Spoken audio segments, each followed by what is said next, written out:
This YouTube channel does not promote any violent, harmful, or illegal activities. All content provided by this channel is meant for an educational purpose only. প্রত্যাশিতভাবেই সংসদ শুরু হতেই সংসদ ভবন উত্তাল হয়ে উঠতে চাইছিল আদানিকে নিয়ে মল্লিকার্জুন খাড়গে তার বক্তব্য রাখতে চেয়েছিলেন, রেকর্ড থেকে সব বাদ দিলেন ধনখড় সাহেব। প্রত্যাশিতভাবে ধনখড় সাহেব এটা করবেন, এটাই তো স্বাভাবিক। আদানির কাছে এমন কি আছে যা বিজেপি ভয় পাচ্ছে? আদানির কাছে এমন কোন চাবিকাঠি লুকোনো আছে যার জন্য আদানি নিয়ে সংসদে কোনো আলোচনাই করতে চাইছে না বিজেপি? প্রশ্ন তো উঠছে, প্রশ্ন উঠবে, এটা স্বাভাবিক। কারণ যখন আমেরিকার মতন দেশে তদন্ত করে আদানিকে তারা আদালত পর্যন্ত টেনে নিতে চায়, তখন দেশে, ভারতবর্ষের মতন দেশে আদানিকে নিয়ে সংসদে আলোচনা পর্যন্ত হচ্ছে না, বিচার তো দূরের কথা। যদিও মাদ্রাজ হাইকোর্টে একটি আপিল জমা পড়েছে আদানিকে নিয়ে, যাতে সিবিআই, ইডি বা সেবি তদন্ত করে ইত্যাদি ইত্যাদি বিষয় নিয়ে। কিন্তু সেটা কতদূর যাবে, কতদূর গড়াবে আমরা জানি না। কিন্তু যখন অভিযোগ উঠেছে, অভিযোগ উঠলে যখন তদন্ত শুরু হতে পারে বিভিন্ন বিরোধী দলের নেতাদের ওপর, তাদেরকে জেলে আটকে রাখা হতে পারে, অরবিন্দ কেজরিওয়ালকে জেলে আটকে রাখা যেতে পারে, হেমন্ত সোরেনকে জেলে আটকে রাখা যেতে পারে, তৃণমূলের তো একাধিক নেতাকে অভিযোগ ওঠার সঙ্গে সঙ্গে জেলে আটকে রাখা হয়েছে। তাহলে আদানির বিরুদ্ধে খোদ আমেরিকা থেকে যখন অভিযোগ আসছে, তখন কেন তাকে জেলে আটকে রাখা হবে না? প্রশ্ন তো উঠবেই। সাংসদেরা এই নিয়ে প্রশ্ন করবেন, এবং এই প্রশ্নই করতে দেওয়া হচ্ছে না। সাংসদদের মুখ বন্ধ করে রাখার চেষ্টা চালানো হচ্ছে এই ওম বিড়লা এবং ধনখড় সাহেবের মাধ্যমে। আজকে থার্ড আই অনুষ্ঠানে আমরা আলোচনা করব তাই নিয়ে। Welcome to the world of civil business. A Bengali business personality and the most successful business group, Roy Construction Group of companies, now coming Sarib, West Bengal. Mr. Anup Roy, the managing director of the Roy Construction Group company, ready to serve his native land, the mother Bengal.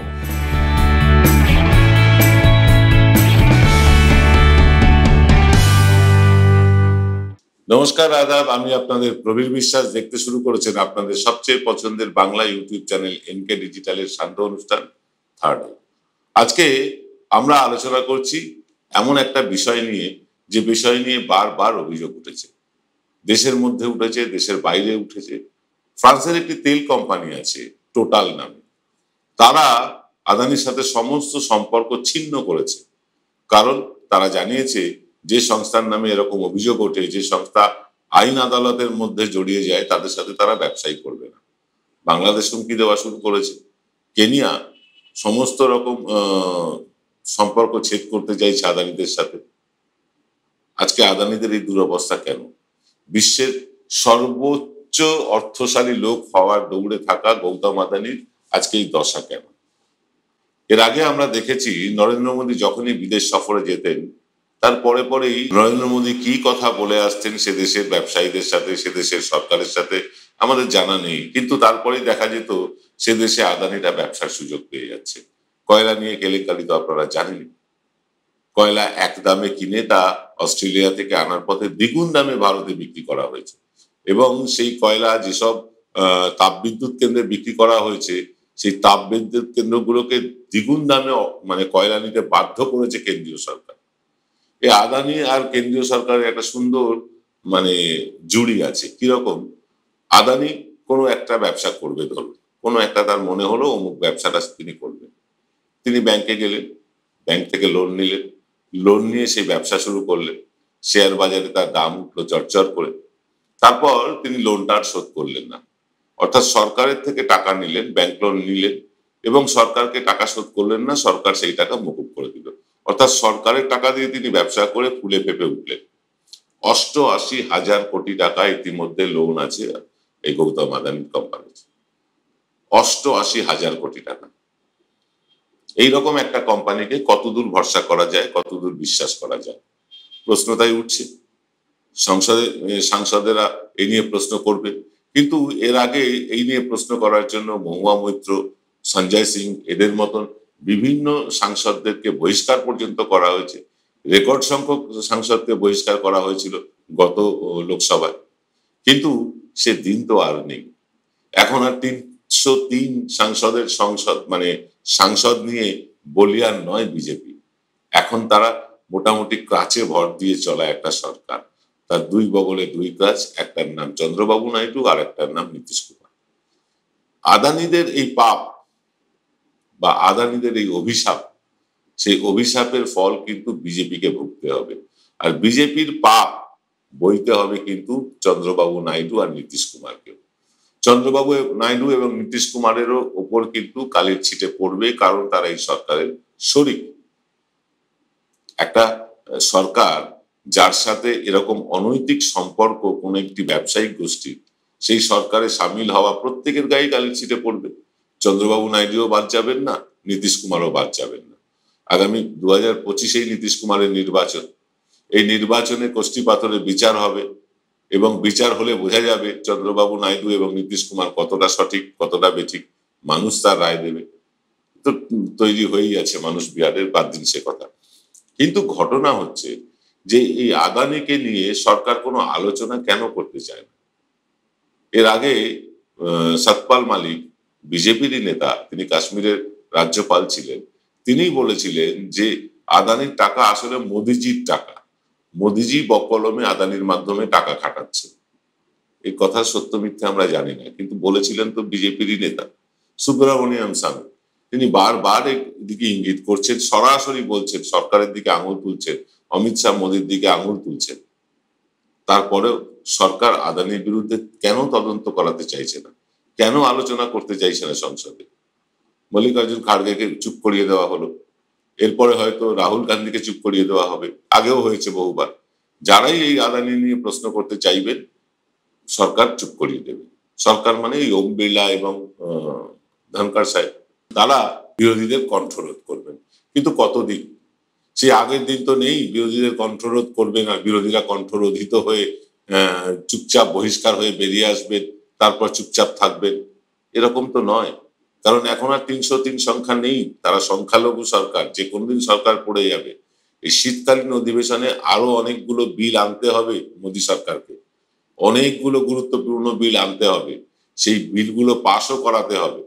যদি এইভাবে বিরোধীদের মুখ বন্ধ করানোর প্রক্রিয়া চালু থাকে, তাহলে নীতিশ কুমার বা চন্দ্রবাবু নাইডু তারা কি তার দায় নেবেন না?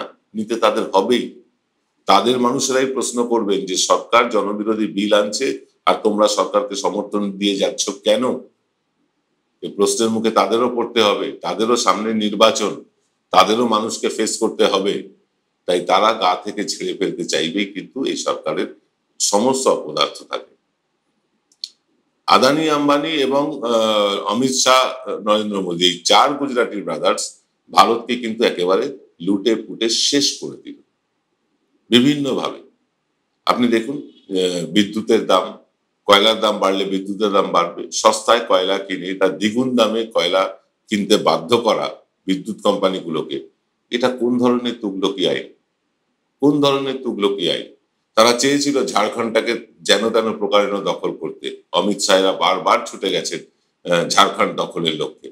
ঝাড়খণ্ড দখল হলে, যদি ঝাড়খণ্ডে বিজেপি জিতে যেত, তাহলে ঝাড়খণ্ডেও কিন্তু আদানির এই রমরমা ব্যবসা আরো ছড়িয়ে পড়তো, কারণ ঝাড়খণ্ডে প্রচুর খনিজ সম্পদে ভরপুর। সেই খনিজ সম্পদ চাই আদানি। কাশ্মীরের একটা জিনিস লক্ষ্য করুন, কাশ্মীরে ভারতবর্ষের অন্য জায়গার মানুষ জমি কিনতে পারবে। 370 ধারা উঠে গেল, আমি আপনি গিয়ে কাশ্মীরে জমি কিনতে পারবো। কটা মানুষ জমি কিনলেন? আমি আপনি কিনেছি? কেউ কিনেছে? খবর পেয়েছে না? পাননি। কিন্তু আদানি কিনেছে একটা বিরাট একর জমি, বিরাট সংখ্যক জমি। কোন জমি জানি? যেখানে লিথিয়াম পাওয়া গিয়েছে। অর্থাৎ এই লিথিয়ামের মালিকানা এবার আদানিদের হাতে চলে গেল। 370 ধারা কি সেই জন্যই লাগু করা হয়েছিল যে যাতে আদানিরা জমি কিনতে পারে?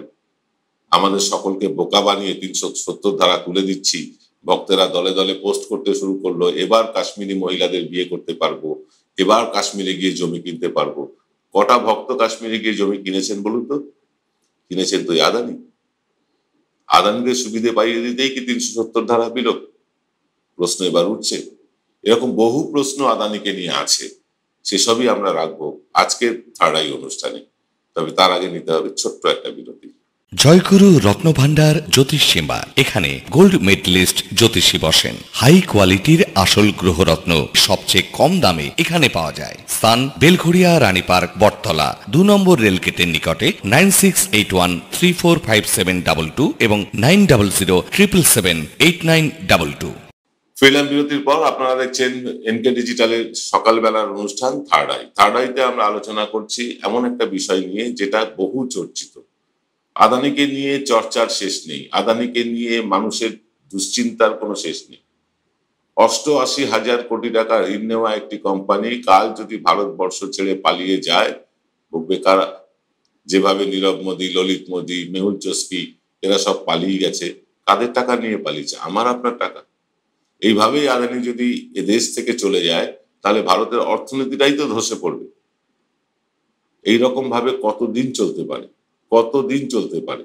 এই আদানি আদানি আদানি করে আপনার স্টেট ব্যাংক, এলআইসি এরা আমাদের টাকা লোন দিয়ে দিচ্ছে এদেরকে, তারপর সেই লোনগুলো শোধ করছে না, এরা পালিয়ে যাচ্ছে, আমাদের টাকা ডুবছে।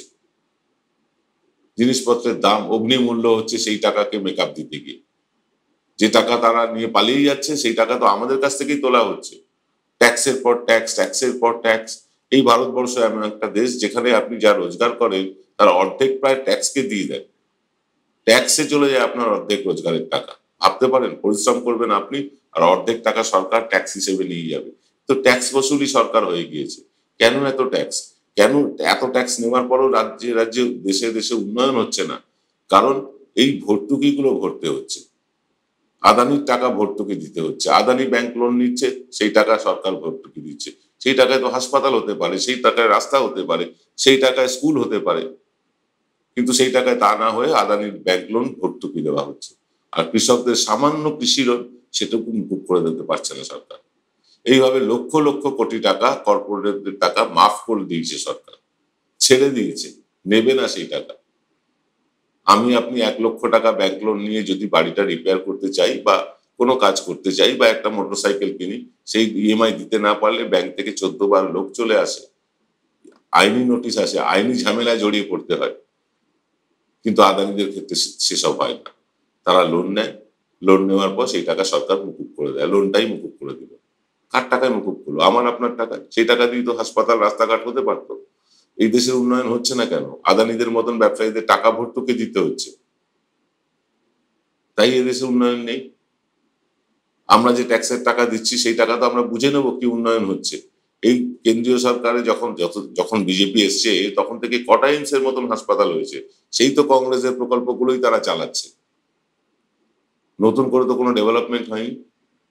অথচ সরকারের বিরাট গুণগান গেয়ে আসছে নরেন্দ্র মোদীজি বিদেশে গিয়ে। এখানে নাকি সপ্তাহে সপ্তাহে একটা করে আইটিআই হয়, সপ্তাহে সপ্তাহে এখানে নাকি খড়গপুরের মতন একটা ইনস্টিটিউট হয়।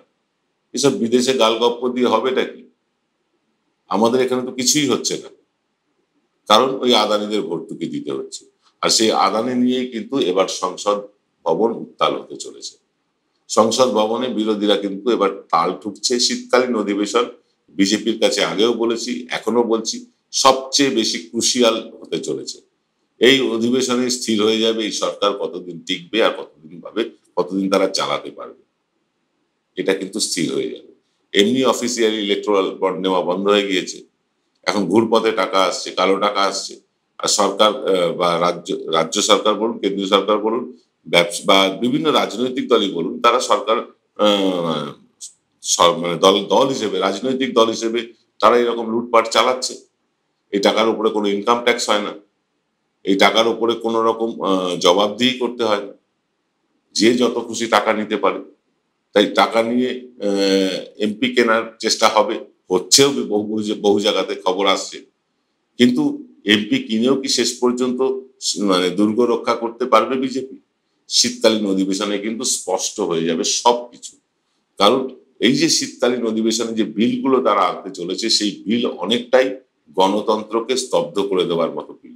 যেমন ধরুন, একটা বিল তারা আনতে চাইছে আমাদের মতন যারা ইউটিউব মিডিয়া, তাদের নিয়ন্ত্রণে রাখার বিল। অর্থাৎ তারা কি বলবে না বলবে, ইউটিউবে আমরা কতটা বলবো কতটা বলবো না, সে সব কিছু কিন্তু নিয়ন্ত্রণ করবে সরকার। এরকম একটা বিল তারা আনতে চাইছে। কিন্তু এই বিল পাস করাতে গেলে চন্দ্রবাবু নাইডু, নীতিশ কুমার বা আরো অনেকেরই সাহায্য লাগবে। তারা কি সেই সাহায্য করবে?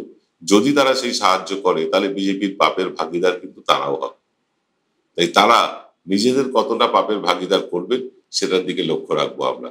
আর আপনারা লক্ষ্য রাখুন এনকে ডিজিটালে আজ রাতে নিয়ে আসছি আরো একটা নতুন পর্ব এক্সপেক্টারে। তার আগে বিকেলবেলা, আজ বিকেলে আপনারা একটা বিশেষ অনুষ্ঠান দেখতে পাবেন বলে রাখি। সেটা হচ্ছে আরজিকর নিয়ে অনেক চাপানুতর হলো, অনেক কথা হলো, অনেক কিছু শুনলেন, দেখলেন, ফেক নিউজ, সত্যি খবর, মিথ্যে খবর সব দেখলেন। আমরা এনকে ডিজিটালের তরফ থেকে আমাদের প্রতিনিধি কৌশিক শীল এ ব্যাপারে একটা অন্তর্তদন্ত চালিয়েছেন। তিনি কয়েকটা পর্বে ভাগ করে তার অন্তর্তদন্তের রিপোর্ট তুলে দেবেন আপনাদের কাছে।